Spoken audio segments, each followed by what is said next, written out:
ஓம் ஸ்ரீ குருப்யோ நமக. ஓம் ஸ்ரீ அபிராமி அன்னையே போற்றி. இப்போ நம்ம பார்க்க போகிறது அபிராமி அந்தாதியில் வர 81வது பாடல். இந்த பாடல் நன்னடத்தை உண்டாக சொல்ல வேண்டிய பாடல். இப்போ இந்த பாடலை பார்க்கலாம்.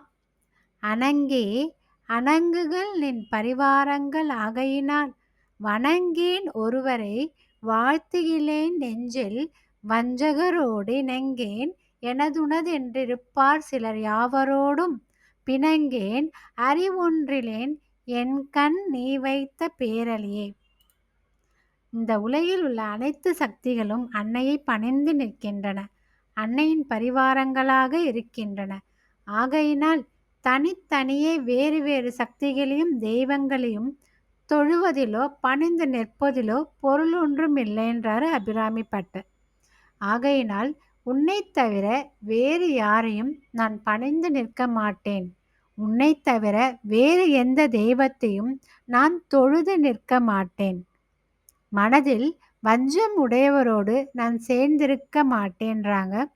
அத்தகையவர்களின் கூட்டு நல்ல எண்ணங்களை அடியோடு அழித்துவிடும். ஆகையினால் தீயவர்களோடு கூட்டு சேர மாட்டேன். எனது என்று இருப்பவையெல்லாம் அன்னையே உனது என்ற தெளிவோடு இருக்கும் ஞானியரோடு மட்டுமே சேர்ந்திருப்பேன். இந்த அறிவு எல்லாம் தானே உண்டானதா? எனக்குள்ளேயே இருந்ததா என்ன? இல்லை, இல்லவே இல்லை. இந்த தெளிவு என்பது நீ தந்தது. என் மனதிலே நீ வைத்த பெரும் ஒளியாலே வந்தது.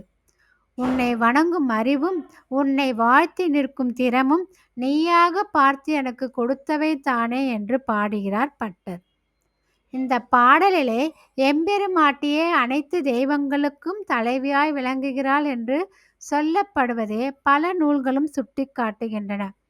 குறிப்பாக லலிதா சஹஸ்ரநாமத்தில் பார்த்தாலும் அன்னை தான் உலகத்திலே சிறந்த தெய்வம்னு அன்னையை வர்ணித்து பாடியிருப்பாங்க. இவை அனைத்தும் அன்னையிடமிருந்து வந்தவை என்றால் அந்த அன்னையை தொழுதால் அனைத்து சக்திகளையுமே தொழுதாற்போல் தானே. இதைத்தான் பட்டரும் மிக அழகாக இந்த பாடலிலே கூறுகிறார். இந்த பாடலை பாடி அன்னையை வேண்டி வாங்க. அன்னையோட அருள் நிச்சயமா உங்களுக்கு கிடைக்க பெறுவீங்க.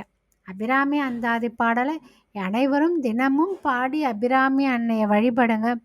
முடியாதவங்க, தினமும் பாட முடியாதவங்க, உங்களுக்கு எந்த பாடல் வேணுமோ அந்த ஒரு பாடலையும் அந்த பாடலோடு சேர்த்து நூற்பயனும் சேர்த்து சொல்லி அன்னையோட அருளை பெறுங்க. தினமும் அன்னையை நினச்சி ஒரு பாடலாவது பாடுங்க. அபிராமி அன்னையோட அருளை பெறுங்க. ஓம் ஸ்ரீ அபிராமி அன்னையே போற்றி.